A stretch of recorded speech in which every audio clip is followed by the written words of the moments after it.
and welcome to this installment of the Good Old Days audio collection. This is Ken Tate, editor of Good Old Days magazine, and your host for this look back to those days gone by. In this special collection of memories, we'll reflect on the spring times of yesteryear, days filled with the hope that each spring morning brings. We'll remember those days filled with the joy of the Easter season, the rituals of spring cleaning, and the fun of April Fool's Day. Come back with me and share these memories of the time we know affectionately as the good old days. When I was a youngster, sometimes it was easy to forget the first day of spring falls on March 21st. Some of our deepest snows, albeit short-lived, often fell in late March, and snow meant winter to this country boy. Now, I was too young then to understand the vernal equinox and the fact that the first day of spring was merely the day that the sun reached the midpoint on its slow, unswerving movement toward the north and its date with the first day of summer. But I wasn't too young to understand that the wildflowers were blooming already by early April, come showers or not. And I wasn't too young to look for what is still one of my favorite harbingers of spring, the jonquil. I might forget it was almost spring, but the jonquils always remembered. When I was a boy, Mama had a double row of jonquils planted in the front yard that always beckoned to me in the spring. Then I called them Easter lilies because they were always in bloom about that time, and I thought they looked like lilies. Their green shoots were among the first new life I saw to poke their heads out of the brown grass that had yet to awaken. Those same stalks and the bright yellow blooms that soon adorned them often had to endure the last snow of the winter. They drooped low with the weight of their white overcoats, but they were unwilling to be broken, and their beckoning call to me was, "Don't worry, spring is almost here." Before the jonquils were done blooming, I was convincing Mama to let me shake off winter's shoes and run unfettered and untamed through the meadows that separated our house from Grandma's. I carried with me, of course, a bouquet of jonquils to decorate Grandma's Easter table. Those hardy little bloomers were a favorite with most homeowners back then. It seemed almost every home was festooned with row after row. Nowadays, when Janice and I take a spring drive through the countryside, we will sometimes pass a field where an old home place once was. There may be nothing left of the old house itself, except a small mound in the midst of the old oaks that once offered welcome shade. But the jonquils haven't forgotten. The rows may have clumped and spread a bit, but they're still there, lined along what was once the front porch or in a dainty row that provided a colorful view from a kitchen window. So the jonquils remember. The ones planted on the south side of our home remind us that spring, with all its promise, with all its hope and joy and peace and love, is upon us again. Someday, this old home will have outlived its usefulness too. Janice and I will be long gone and forgotten by all except loved ones. But a spring drive on the gravel road in front of the old home place here will take you by a row of my springtime friends from the good old days. And the jonquils will remember. Everybody has fond memories of Easter. P. Furber remembers the days when Easter held preeminence in her family, even over Christmas. Go with us on a trip to Grandma and Granddad's home in Easter Memories. Easter in our family was held in higher esteem than Christmas. After all, our Grandma and Granddad were never around at Christmas. And what is Christmas without a Grandma and Granddad to share it with you? But in the spring, when they returned from their annual winter trek to Florida, our excitement mounted, for welcome back was always synonymous with our Easter visit to them. Now, Grandma and Granddad lived in a house, not an apartment, that had to have a bell rung before the door would open, but a house whose doors were always unlocked, a house that winked at muddy feet and dripping ice cream cones, a house that always smelled of sugar cookies and raspberry pie. Grandma was a plump, bustling little creature, with her hair pulled into a grandma bun at the back of her neck. Granddad was tall and thin, and he didn't have much hair at all, but we all vied for the privilege of combing it. The origin of this custom eludes me, but we all considered it an important traditional rite. My cousin and I packed and repacked our bags, for planning what to take was half the fun. We spent agonizing moments in front of the Candyland candy case, deciding whether to use our precious pennies for a few expensive chocolates or a whole bagful of economical lemon drops. The lemon drops usually won, and we ate them the night before Easter until our mouths were raw. Next, we journeyed to the library to select our bedtime reading material. There we were a long time in decision-making, but I always came out with one of Booth Tarkington's Penrod books. Finally, we were ready to trudge the few blocks to Grandma and Granddad's house.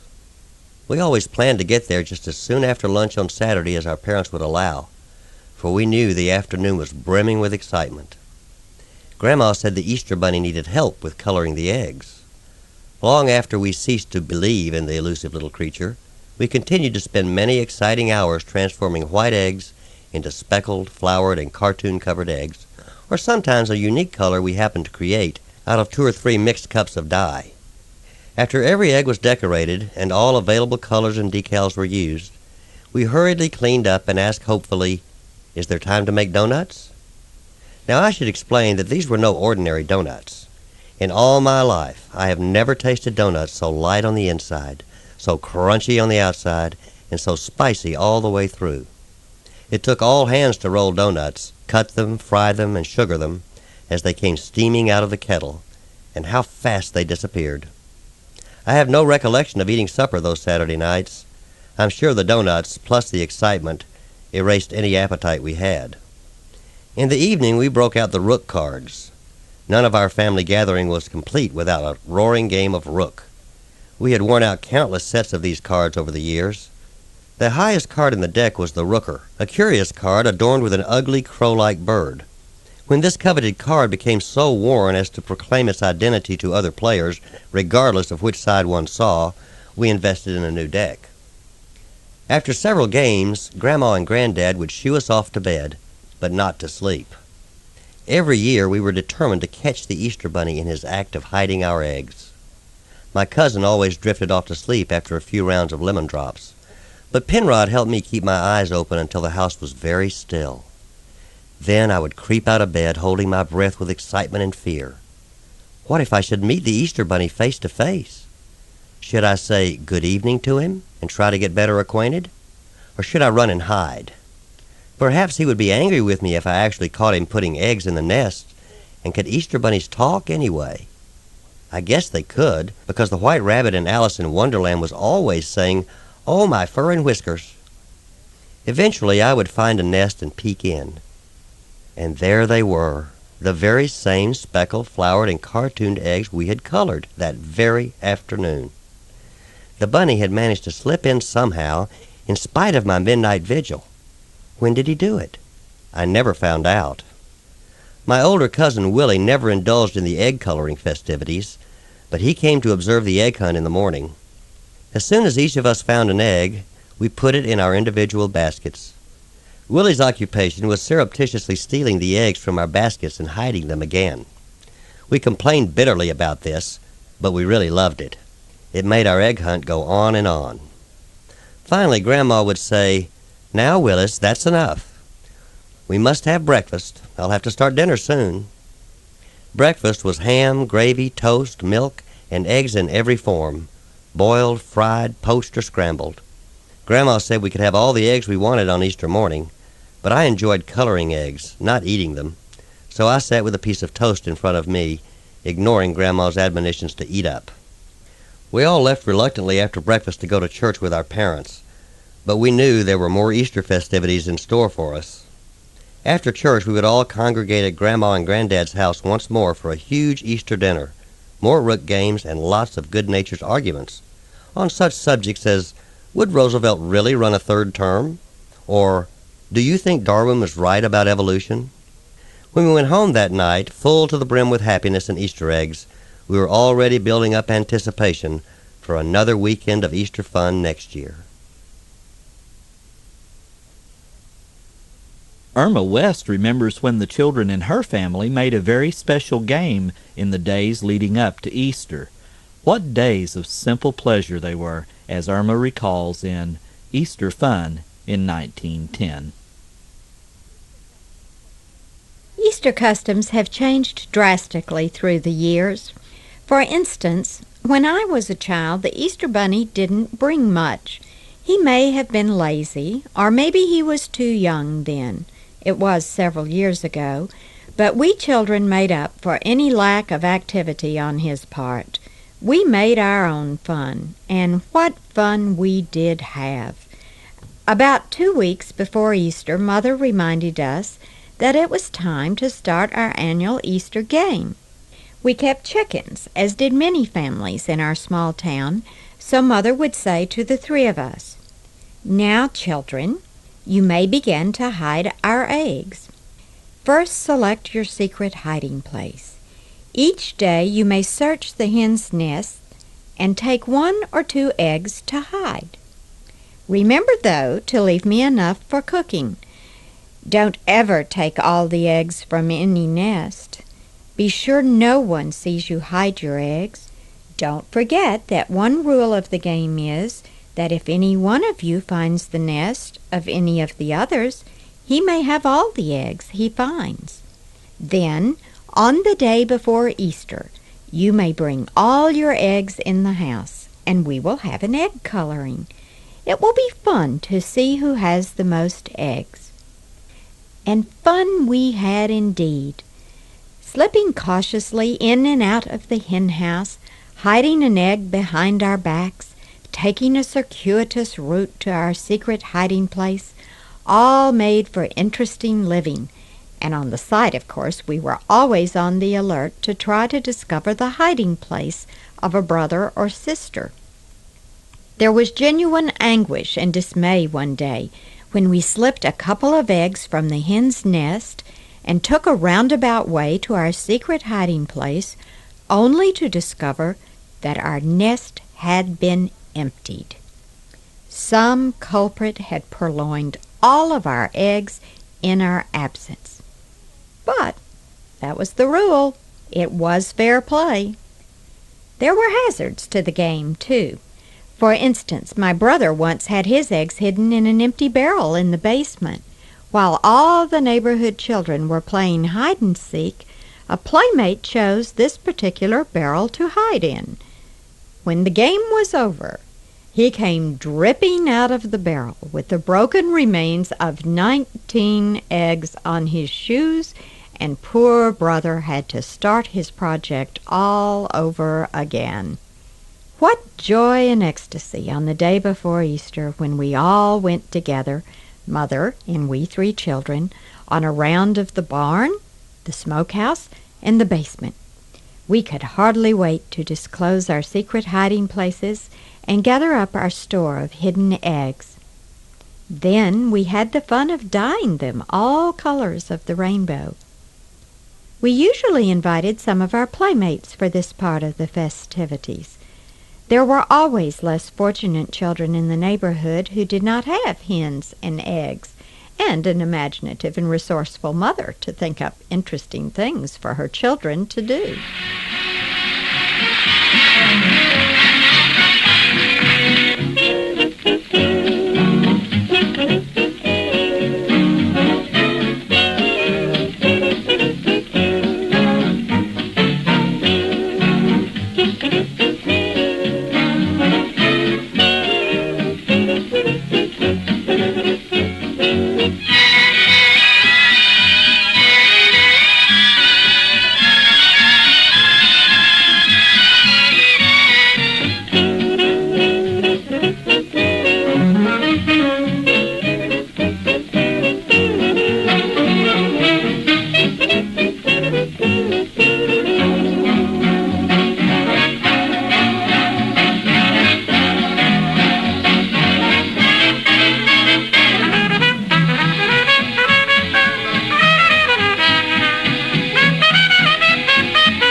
That was Stay with the Happy People, performed by Billy Mills and his orchestra, originally broadcast on the Fibber, McGee, and Molly Show back on May 23, 1950.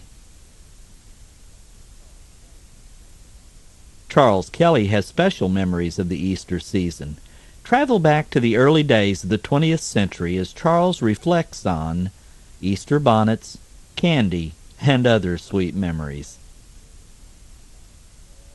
In your Easter bonnet with all the frills upon it. The melody and lyrics linger on, but the colorful and flowery bonnets are passé. The Easter season, with the awakening of crocus and daffodils buried beneath the winter snow, now melting under the warming sun, brings to mind my childhood in Piedmont. As a youngster, the spring holiday was the end of what seemed to be a long, long season of Lent, when we fasted from candy and gave up movies at the Opera House on Friday nights. It was a time when we placed pennies and nickels in mite boxes, which were distributed to us by the good Sisters of St. Joseph at St. Peter's School in Westernport. Looking back, I will never forget one weekday afternoon during Lent when my mother, who was putting clean clothing in my dresser drawer, discovered I had stockpiled some candy. Although I don't recall having been scolded by my mother, I am quite certain she gave me a sermonette on the real meaning of fasting from these chewy caramels and sugar-coated green leaves. As far as Easter finery was concerned during the Depression years, the younger boys in the family, including myself, usually got hand-me-down pants and coats. However, one Easter it was my turn for a new suit with long pants from Dixon's store on Asheville Street, Piedmont. Finally, I had outgrown knickers so popular in those days. On Holy Saturday, an exciting activity of the day was coloring hard-boiled eggs, which my mother had cautiously cooked in a large pot on the kitchen stove to avoid cracking the shells. If my memory serves me correctly, we would gather around the kitchen table and dip the eggs in separate cans of dye and tumble them around until we were satisfied with the shade of color. Transfers were of a better quality in those days. We would trim from a sheet of paper and picture of a little rabbit or a cross and place it on the light-colored egg and wrap it in a wet dishcloth and gently twist the cloth, allowing the transfer to adhere to the egg. The final hard-boiled egg to be dyed was usually placed in one can with the combined colors. The resulting hue was definitely blah.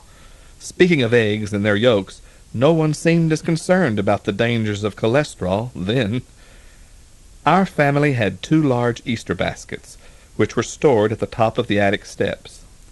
One was a large, round black basket with a handle, and the other was a smaller, straw-colored basket.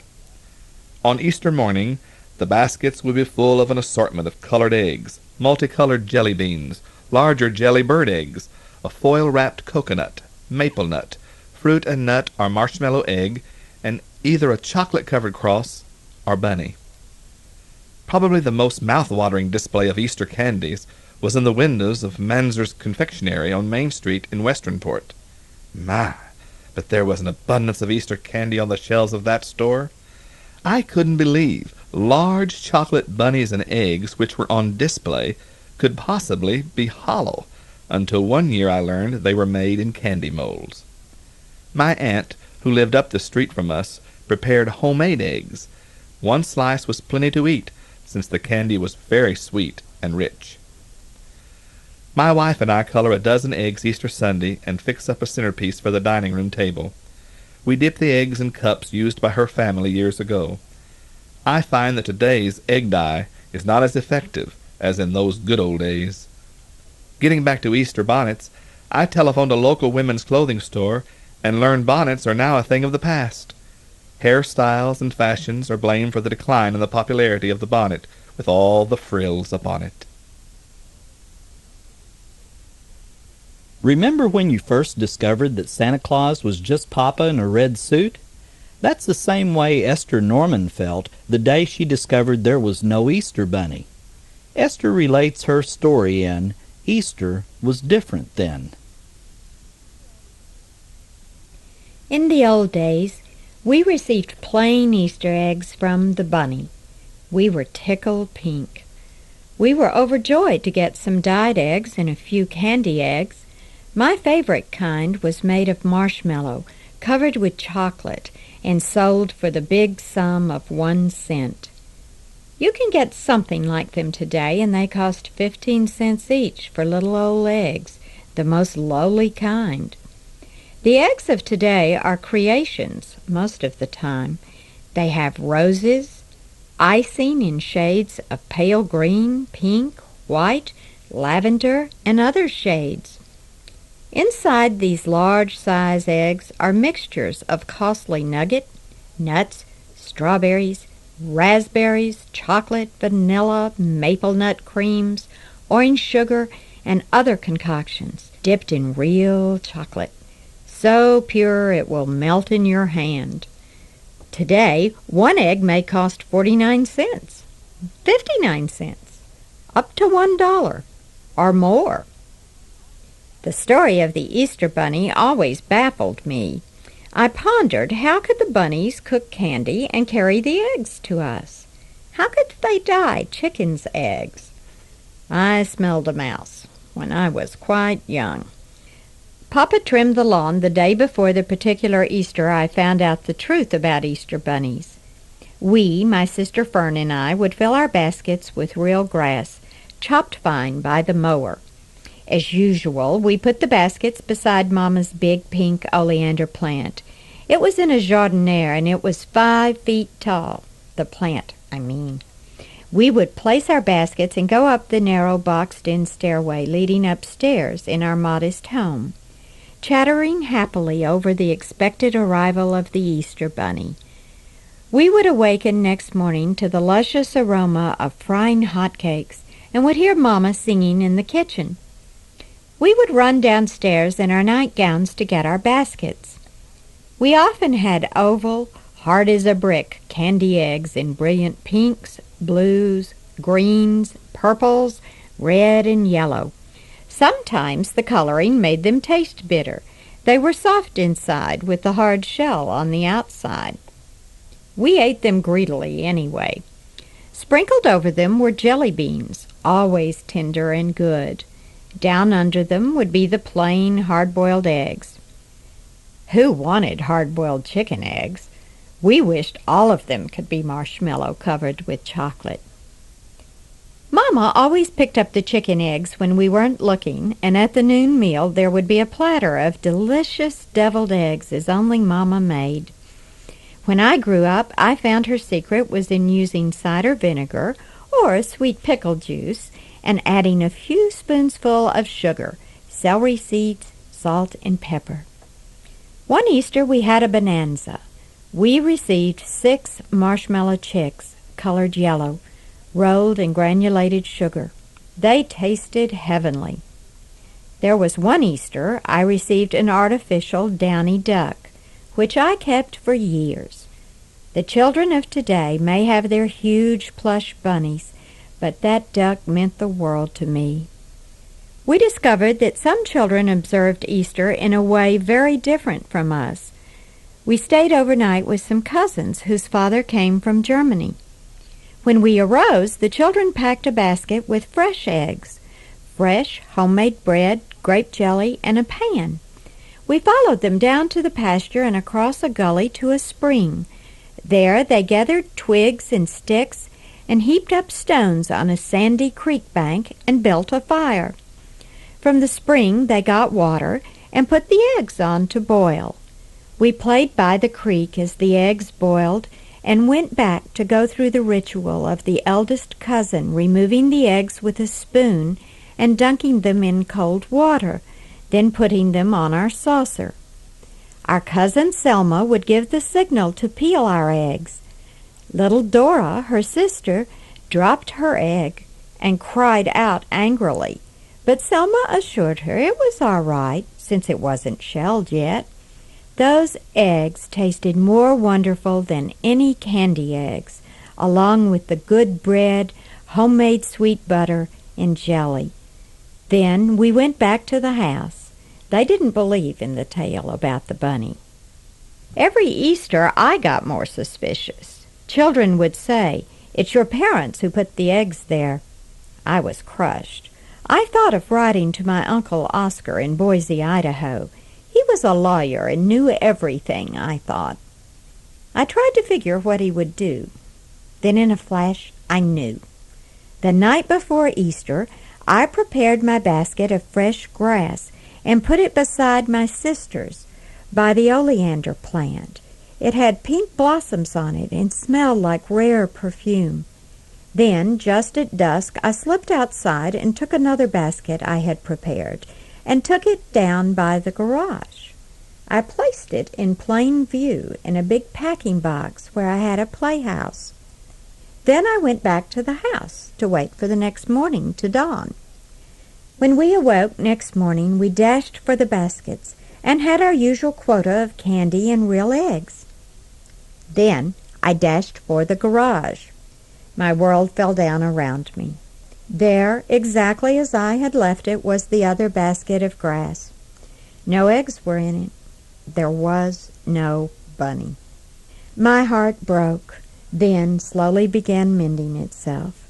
I realized this was something I had to bear, just as other children would.